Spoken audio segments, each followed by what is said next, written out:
L'immigration clandestine a longtemps été un grand débat dans notre société. Ce dimanche, nous allons à la rencontre de Georgie Vincent Niamsi, Simplice Diemdiem et Patrick Samuel Memem. Trois immigrants africains d'origine camerounaise qui se sont introduits illégalement sur le territoire espagnol et aujourd'hui qui peuvent parler avec un grand sourire.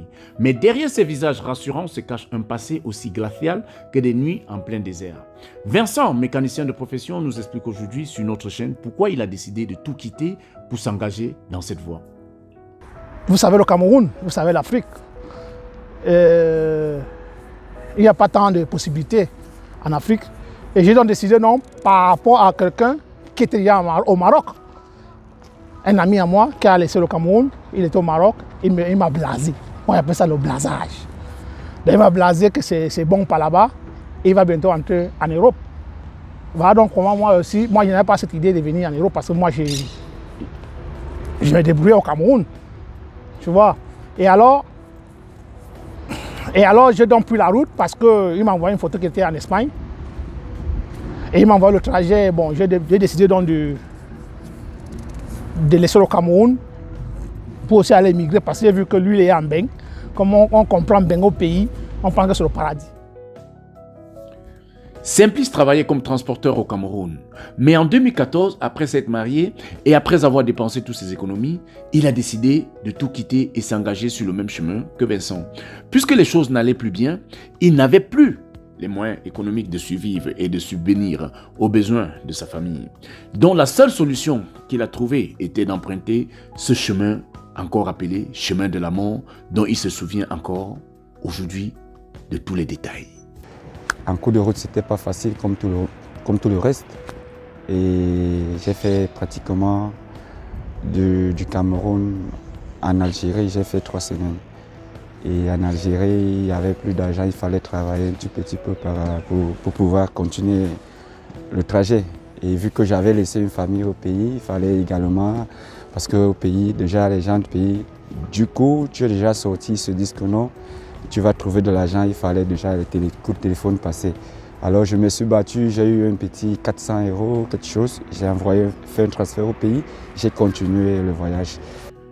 En revanche, Patrick, footballeur de profession, bien qu'il soit au courant du risque encouru en s'engageant dans une telle voie, était persuadé que l'unique moyen de vivre sa profession était de fouler le sol européen à n'importe quel prix. Il faut déjà dire qu'au préalable, chaque personne a ses raisons. Il y a ceux qui sortent pour des problèmes personnels, familiaux et des problèmes politiques, sociaux et politiques. Donc du coup, moi c'est un peu la version économique qui me fait sortir. Déjà il faut déjà certifier que je suis un sportif, footballeur à la base. Et ce sont les rémunérations qui me font partir. Ce sont les rémunérations qui me font partir du bled, croyant que peut-être à l'Eldorado ça devait être facile. Chose contraire. Donc comme pour dire que voilà, ça n'a pas été chose facile. Mais si aujourd'hui on peut être là, c'est déjà un amen qu'on peut se dire en soi. Et la base déjà, c'est un trajet qui m'a coûté 543 jours. Donc 2 années d'affilée, de 2014 à 2015. Bon, en résumé, c'est que je passe par le Nigeria, je passe par le Grand Nord Cameroun.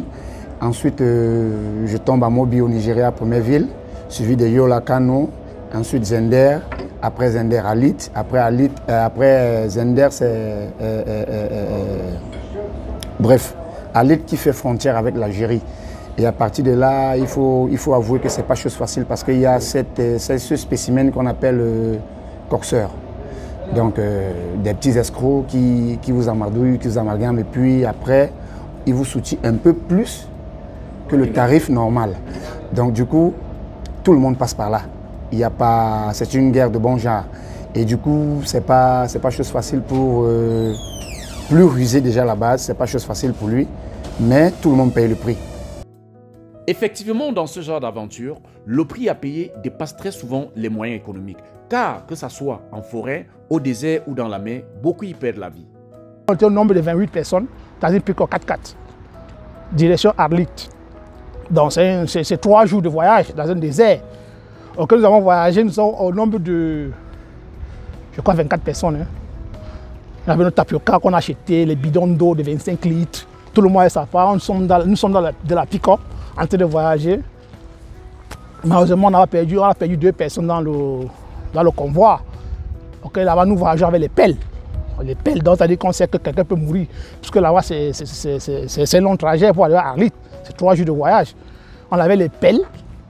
Que si quelqu'un meurt, on creuse la tombe, on lui jette dedans parce que ni vu ni connu. Parce que tu ne connais personne. La seule personne qu'on connaissait là, c'était Annie. Parce qu'ils sont quittés ensemble. Le reste, c'est des gars que je voyais, différentes sortes de pays. Il y a les Sierra Leonais, les Nigérians, toutes sortes de nationalités de l'Afrique. On les a trouvés là-bas. Donc on a atterré, je crois, c'est 2 personnes quoi. On a atterré. On a mis les cailloux. Donc quand vous enterrez, on met les cailloux, on écrit la date et l'année. Avec les cailloux, les pierres. On trouve au désert là. On met là, on continue le voyage. Après le désert, Simplice, contrairement à Patrick et Vincent, décide d'escalader la clôture qui sépare le Maroc de l'Espagne. Mais ce premier saut ne se passera pas comme prévu. Quand j'étais en Algérie, au Mali, j'avais croisé un ami à moi, quelqu'un que j'avais connu en route. Il n'avait pas d'argent pour continuer le voyage. Je l'ai payé le voyage pour qu'on puisse continuer ensemble. Du coup, on est devenus amis. Et arrivé au Maroc, en forêt, on s'est retrouvés en forêt. Et la première fois, quand je suis allé à la barrière, le choc que j'ai eu qui m'avait beaucoup touché, je suis parti avec le courage, soit disant que non, je suis un homme, je vais affronter, je vais passer et tout. Arrivé là-bas, j'ai eu un coup de choc sur le pied au niveau du genou. J'ai fait pratiquement 1 ou 2 mois en forêt où je ne pouvais pas descendre ou aller chercher de quoi manger. Heureusement, j'étais avec mon gars avec qui j'avais aidé le transport. Voilà, il descendait, il cherchait de temps en temps. Et quand il descendait, il arrivait, il préparait, il me donnait. 1 mois plus tard, 2 mois plus tard, nous sommes sortis de la forêt. Nous sommes rentrés, on nous a enlevés de la forêt, les Marocains, obligés. Nous sommes rentrés en ville. Comme ça, quelques mois plus tard, 2, 3, 4 mois plus tard, nous sommes rentrés en forêt à Cassiago. Et de Cassiago, j'ai fait pratiquement 3 semaines. Et j'avais déjà dans ma tête de rentrer au pays parce que j'ai fait pratiquement du Cameroun jusqu'au Maroc. J'ai fait près de 2 mois. Mais du Maroc étant sur place, j'ai fait 1 an, 4 mois. Et c'était pas facile, il fallait sortir, aller demander de l'argent, saluer les Marocains, s'il te plaît, est-ce que tu peux m'aider avec quelque chose de quoi manger? Et c'est comme ça, 1 an plus tard, je prends la décision parce que j'avais des problèmes au pays. Oh, pourquoi ça ne va pas, il faut rentrer, il faut faire ceci, il faut faire ceci. Et ça me dérangeait déjà parce que vous savez, lorsque vous prenez l'aventure et que c'est difficile, vous pensez, lorsque vous allez rentrer, quelles seront les intentions de vos frères, de vos amis? Est-ce qu'ils vont se moquer de vous? Est-ce que... Et du coup, un jour, j'ai pris la décision de rentrer en Afrique, au Cameroun. Et c'est comme ça, dans un bus, je croise certains amis avec lesquels on choquait ensemble. C'était en décembre 2015. Je suis en train de leur dire que les gars, vraiment, je suis là fatigué, il faut que je rentre. J'avais 2 choses à faire parce que au Maroc, soit tu as de l'argent pour payer la connexion, soit tu bouscules un soldat pour pouvoir arriver ici. Là. Alors je n'avais pas d'argent, j'avais bousculé un soldat durant 1 an et demi, je n'ai pas pu. J'ai donc pris la décision de rentrer. C'est dans le bus que mon ami là me dit, mais mon frère, pourquoi tu veux rentrer en fin d'année comme ça? Là, laisse d'abord l'année finie. Si tu n'entres pas et tu prends une nouvelle décision. J'entre dans le bus, je m'assois dans mon coin, je commence à réfléchir. Je dis, mais bon, c'est que le garçon vient de me dire est pertinent. Est-ce qu'il faut donc... Qu'est-ce qu'il faut faire? Alors j'ai décidé d'aller en forêt. Étant en forêt, on a fait 1 semaine. La 2e semaine, puisqu'il y avait un gouvernement, parce qu'en forêt, il y a toujours une organisation, parce que tout le monde ne peut pas être chef. Il y a toujours des officiers, des présidents, tout. Ils ont organisé, ils nous ont emmenés en forêt.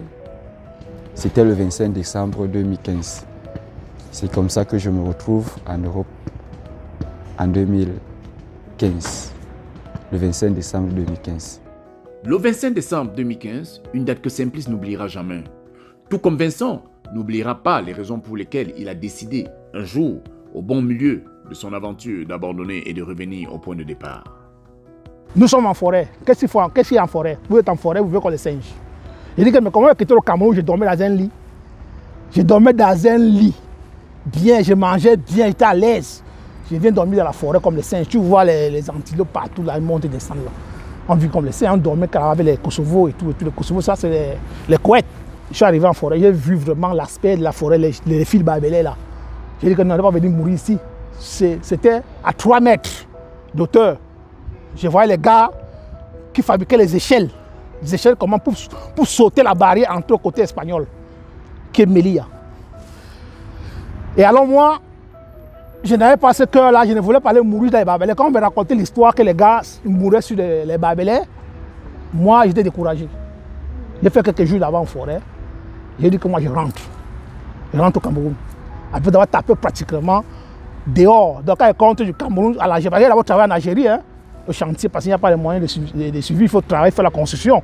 J'ai fait le bâtiment, la construction, tout ça, pour avoir un peu d'argent. Bon, moi maintenant j'ai décidé donc que je vais rentrer au Cameroun parce que je ne vais pas souffrir de mourir pour rien. J'ai ma famille au Cameroun, je ne vais pas venir mourir ici en forêt, je suis moi rentré. Rentré chez lui, mais pas pour rester, car quelques mois plus tard, il reprendra la route.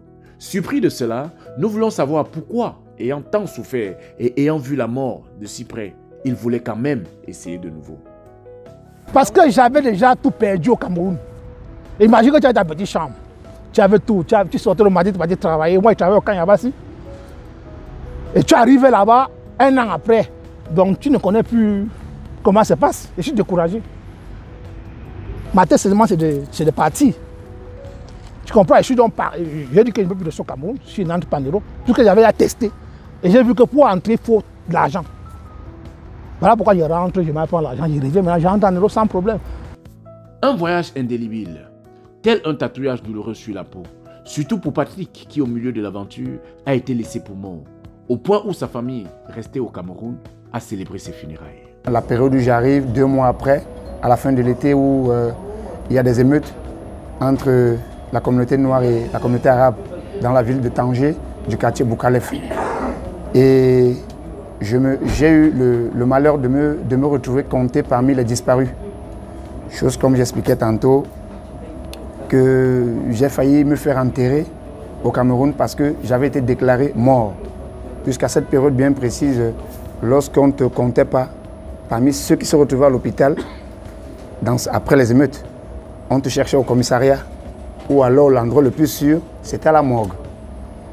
Donc, si déjà dans les 2 endroits les plus sûrs on ne m'avait pas trouvé, quelqu'un a dû déclarer que sûrement je suis mort. Et dans sûrement je suis mort, je venais d'acheter un téléphone le même jour des émeutes qui a fait en sorte que le seul numéro que j'avais contacté là, c'était le numéro d'un ami qui était en Espagne, ici à Jerez de la Frontera, M. Ambang. Donc du coup, c'est lui qui se charge d'appeler ma tante qui est à Paris et déclare que je suis mort.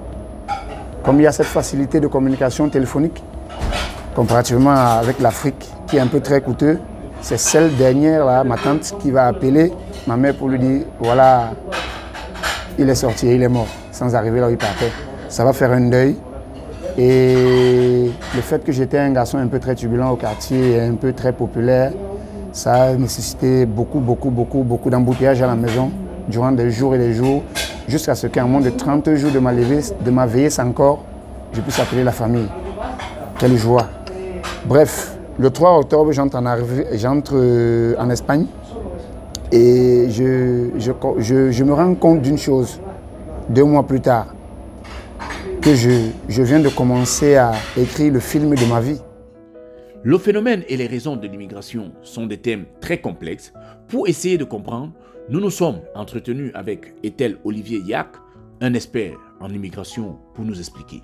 Vous savez que depuis certaines années, il y a beaucoup d'arrivées massives des immigrants en Espagne et en Europe. Et l'Espagne, c'est une porte d'entrée pour l'immigration.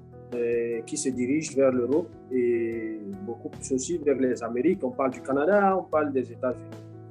Donc, l'Espagne étant la porte d'entrée, surtout au niveau maritime et par avion, à travers les frontières terrestres aussi, qu'on a par exemple Ceuta et Melilla.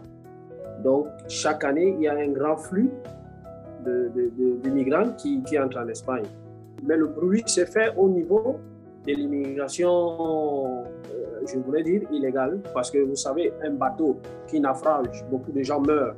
Il y a des vidéos, il y a des photos, ça a un grand impact sur la société, quand généralement, c'est beaucoup plus par l'aéroport ou par visa que les gens entrent.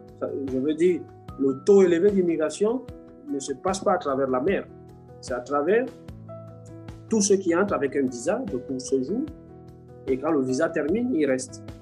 Donc le taux d'immigration à travers la mer, elle est infime, très petite, mais ça crée un impact. Comme le dit notre expert, le taux d'immigration illégale est très faible au taux légal. Et en raison des décès enregistrés par les voies clandestines, cela crée tant d'impact à ce sujet. Mais si nous regardons en arrière, l'immigration est quelque chose qui a toujours existé et bien que ce soit un travail difficile pour les autorités qui reçoivent année après année des taux élevés. Selon Olivier, le gouvernement doit prendre conscience que l'immigration est aussi un levier de développement pour l'Europe et qu'il sera temps d'améliorer le vide juridique autour de cette question. La politique de l'immigration en ce moment n'est pas très favorable à l'accueil, à la venue des immigrants en Europe et principalement en Espagne. Et en plus, on rencontre aussi que le thème sur l'immigration, par exemple en Espagne, est très utilisé dans des débats politiques parce que tout le monde utilise l'immigration pour avoir des votes. Parce que bon, c'est aussi un peu à cause de l'ignorance parce que tout le monde, quand on ne connaît pas l'autre, on a tendance, parce que vous aussi, j'espère que vous avez entendu souvent, tous les stéréotypes et les préjugés qu'il y a sur les immigrants, si c'est des gens qui ne travaillent pas, ils ne foutent rien, tout ça. Mais selon nos études, l'Europe et l'Espagne aussi, en particulier, ont besoin dans les années à venir des immigrants. Parce qu'on voit tout le temps que la population, chaque fois, ne cesse de vieillir. Donc, ils ont besoin d'une main-d'œuvre pour pouvoir continuer à payer toutes les allocations de toutes ces personnes qui sont déjà retraitées. Donc, ça, c'est notre travail tous les jours. On fait des propositions de politique au gouvernement pour essayer de sensibiliser et dire, parce que nous, on est sur le terrain. On est sur le terrain et on palpe la réalité avec le doigt et on cause aussi avec ces immigrants pour voir que tous ceux qui veulent, ils viennent pour travailler. C'est ce qu'ils veulent. Donc, il faut des politiques favorables. Ça veut dire un permis de travail, de séjour d'un an.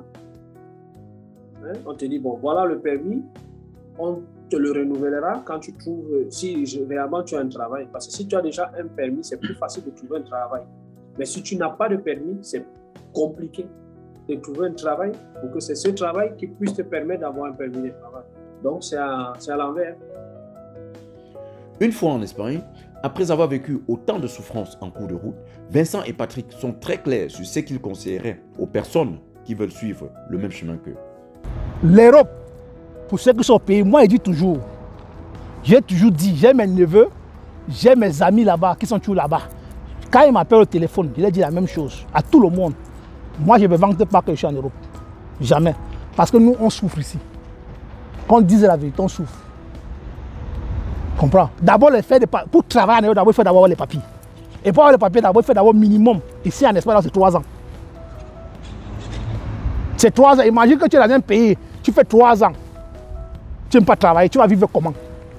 C'est la question que je pose. Donc vous allez laisser vos choses au pays pour venir travailler ici, pour venir souffrir. Nous on souffre. Ce que je fais comprendre aux gars, celui qui a son truc au pays, même son bien skin, même si c'est qu'il vend les arachides en route et qui gagne sa vie, peut-être avec sa petite famille, qui continue à rester là-bas. Moi je ne peux pas le conseiller. naturellement, je ne peux pas le conseiller parce que même à elle, ma soeur, je l'ai déconseillé, mais elle a fait comme j'avais fait face à ma tante qui me donnait un conseil de faire demi-tour. Donc, elle a poussé le bouchon vers l'avant. Mais le deuxième échiquier que j'utilise souvent envers les compatriotes, c'est lorsque je cause beaucoup plus avec eux. Parce que je prends le temps de leur dire déjà, de leur faire part déjà des inconvénients que de leur faire part du rêve. Donc moi, le conseil que je peux donner, je sais déjà que si je conseille un frère, c'est la même chanson, la même réponse. Ah, comme tu es là-bas, je crois que, ah, comme il croit que et tout. Donc du coup, il veut me dissuader de ne pas le faire et tout. C'est chaud. Moi, je lui ai dit, c'est chaud. Je suis peut-être bien fringué et tout, mais c'est les circonstances atmosphériques qui me font être comme ça. Sinon, déjà à la base, tout le monde aimerait être à l'heure actuelle en train de se ventiler, même à un torchon là, à Douala, par rapport à la chaleur. Contrairement à Vincent et Patrick, Simplice lui conseille aux personnes qui le désirent de suivre le même chemin que lui. Et pourquoi donc? Je pense que ça dépend de tout un chacun et de la foi de tout un chacun. Si ton cœur te dit va, il faut partir. Si ton cœur te dit tu restes sur place. Donc, moi je pourrais conseiller à une personne de venir, mais sachant que c'est pas facile. Donc c'est pas facile et c'est très risqué. Si quelqu'un veut prendre sa décision, qu'il la prenne de son propre cœur. Maintenant que chacun a pu faire son bout de chemin, quel futur envisage-t-il? Retourner en Afrique ou poursuivre jusqu'au bout le rêve européen? Mes projets. En fait, je suis déjà en règle en Espagne. J'ai mes documents, je travaille, je parle au pays quand je veux, comme je veux. À tout moment, je peux aller au pays.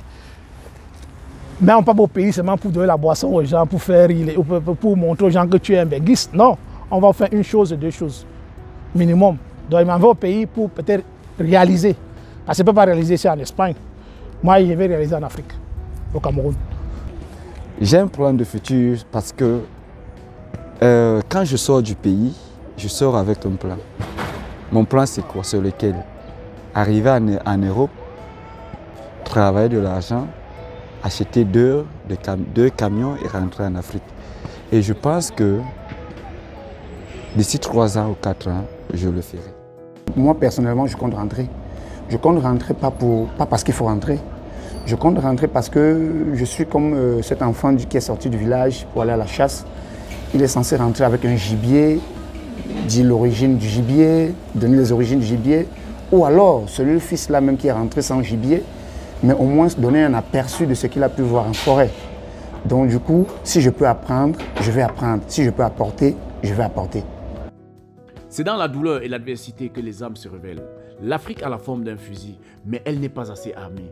Des Africains à la quête d'un bonheur qui finit très souvent par venir avec son lot de larmes. Une famille restée en attendant un jour un retour aux sources. Une aventure incertaine dans laquelle l'unique boussole n'est que courage et détermination. L'Europe n'est pas le paradis, c'est juste un moyen parmi tant d'autres de se construire une vie. Réussir c'est bien, mais vivre c'est encore mieux. Merci à tous nos auditeurs. Nous vous invitons à nous suivre tous les dimanches sur nos réseaux sociaux, Instagram, Facebook et YouTube. Et sur notre adresse web www.sector237.com.